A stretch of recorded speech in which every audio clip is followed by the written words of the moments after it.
What happened to the guy that was a 5-star prospect that was projected as the #1 overall pick coming out of high school? What happened to the guy that broke countless records and averaged 21 points per game and 11 rebounds at his lone year at Duke? What happened to the guy that was drafted before Luka Doncic and Trae Young? What happened to Marvin Bagley III? The fact that this guy is already to the point where he's not even playing in any games and only his 4th season is mind-blowing to me, regardless of the reason. But welcome back to Just the Facts, y'all. My name is Jimmy. As always, make sure you like this video up. Make sure to subscribe if you want more videos like this. Now, before we can even talk about what has happened to this once promising player, we must go back in time and look at the journey that eventually led up to this point. Coming from an athletic background, Marvin was a 5-star as soon as he was a freshman in high school. His father, Marvin Jr., was a football player at North Carolina A&T, then went on to play in the Arena Football League as a wide receiver and linebacker. Bagley III was the #1 ranked player in his class as a high school freshman, and as a sophomore, he was teammates with future #1 overall pick in DeAndre Ayton, and as you would imagine, they dominated high school and they even beat some junior colleges in scrimmage. Sadly, the duo didn't last long as Bagley moved schools, going to Sierra Canyon High. In what would be his final year of high school as a junior, Bagley averaged 25 points, 10 rebounds, and 2 blocks per game. After the season was over, he had announced that he had successfully reclassified, foregoing his senior year of high school to enroll at Duke. And at Duke, he put the entire country on notice. He teamed up with Wendell Carter Jr., Grayson Allen, Gary Trent, and Trayvon Duval. Bagley opened up with a bang, breaking the record for most points by a freshman in their debut in school history. His face-up game, his post-up game, his off-the-dribble game, and his athleticism was unstoppable as a left-handed player. He began to garner comparisons to Chris Bosh, Kevin Love, Amari Stoudemire, and he even got some Kevin Garnett comparisons. Yes, he was that impressive at Duke.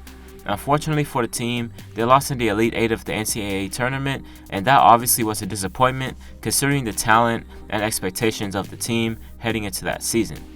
Bagley was named ACC Player of the Year, ACC Freshman of the Year. He was also named to the All-ACC First Team, as well as the All-American First Team. NBA scouts and executives were impressed by Bagley the entire course of the season, as he was widely considered as a potential top 3 overall pick in the 2018 draft. Bagley was seen as a very versatile scorer and a new age type of big. He could score in a bunch of different ways, from face-up to post-ups to taking guys off the dribble, pick and rolls, pick and pops, and occasionally knock down a 3. However, the 2 main weaknesses many found in his game was 1, his defense had a bunch of work to do as he was not as physical as he should have been. One thing that's a huge indicator of a big man being physical on defense is how many fouls per game they average. In Bagley's case, he only averaged 1.8 fouls per game, which is pretty low for a big. And yes, I know that year at Duke, Wendell Carter was the interior force protecting the basket, as he averaged about 3 fouls per game. But Bagley not picking up many fouls at all was an indication that he could have stepped up his physicality on the defensive end. Along with the suspect defense, the other problem with Bagley's game that still plagues him to this day, in my opinion, is that he's a tweener player. Yes, he definitely has the size and athleticism to play both the power forward and center position, but his game is stuck in between. And what I mean by that is, he plays power forward for the bulk of his minutes. He's a pretty good rebounder, a very good shot creator for himself, and a good ball handler for his size, and he's very athletic. The problem is though, he can't shoot a 3-ball on a consistent basis, or the mid-range for that matter. Nonetheless, he still went number 2 to the Kings, ahead of Luka Doncic, who was the international sensation everyone was talking about, and of course, Trae Young. And like I said not too long ago, Bagley came in and played the power forward position as the Kings elected to put Willie Cauley-Stein and eventually Richaun Holmes at the center spot. Me personally, what I think would have taken Marvin's game to the next level was him actually playing that center spot and running a lot of pick and rolls with De'Aaron Fox. Because if the Kings were to put Bagley at the 5, it would do wonders for Bagley because the Kings would have to put another shooter out there, which opens up the lane for Bagley to operate and do his thing in the interior. And I'm not only here to blame Bagley for this situation because the Kings organization, as always, deserves a bunch of the blame here. The Kings developmental staff didn't do a good job of directing the focus of his game, and I think that's a huge reason why things haven't worked out. Also, with that being said, there were injuries that took place for Marvin that we do have to address because they partly affected his development. In his rookie season, he was relatively healthy and showed signs of promise. He averaged about 15 points and 8 rebounds per game his rookie year, despite only starting in 4 games the entire season. His offensive versatility was on display from the get-go. He was relatively healthy his rookie year until he hurt his knee, and that's when the injury bug started to occur for him. Although Bagley was putting up relatively decent numbers for a rookie, Luka Doncic, Trae Young, and DeAndre Ayton stole most of the headlines for the majority of the season, and over time that just put more and more pressure on Marvin Bagley to be even better.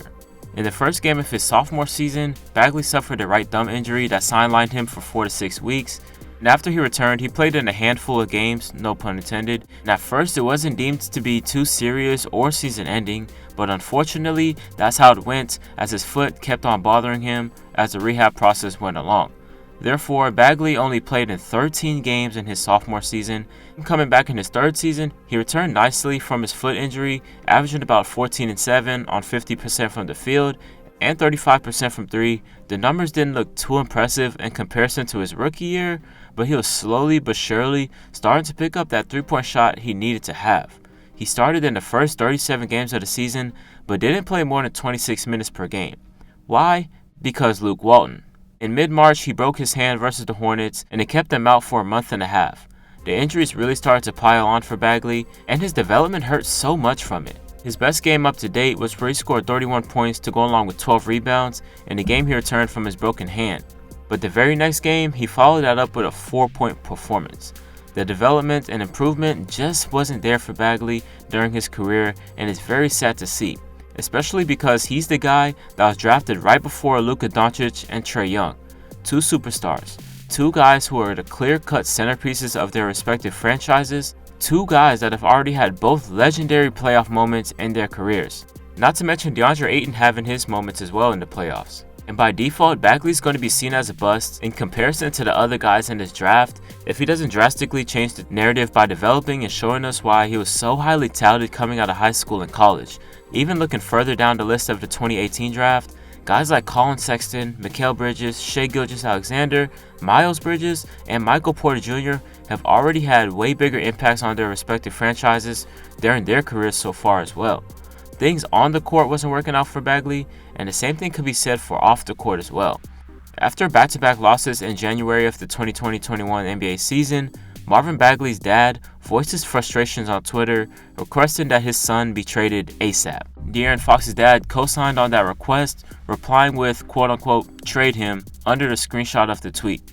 Bagley was eligible for an extension after the 2021 NBA season, but as we all know, he wasn't offered anything, and that very well could be the writing on the wall for Bagley in his career in Sacktown. Matters weren't made any better when earlier this year, Bagley had refused to go into the game at the request of Luke Walton, as well as him only playing in 3 out of the 18 games the Kings have played so far as a team.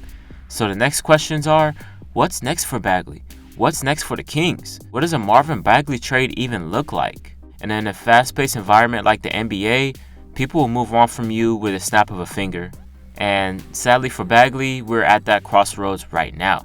So who do y'all think should trade for Marvin Bagley? What do y'all think's next up for his career? What do you think the biggest factor was in him not panning out in Sacramento? But this is Jimmy from Just the Facts, and I'm signing out. Peace.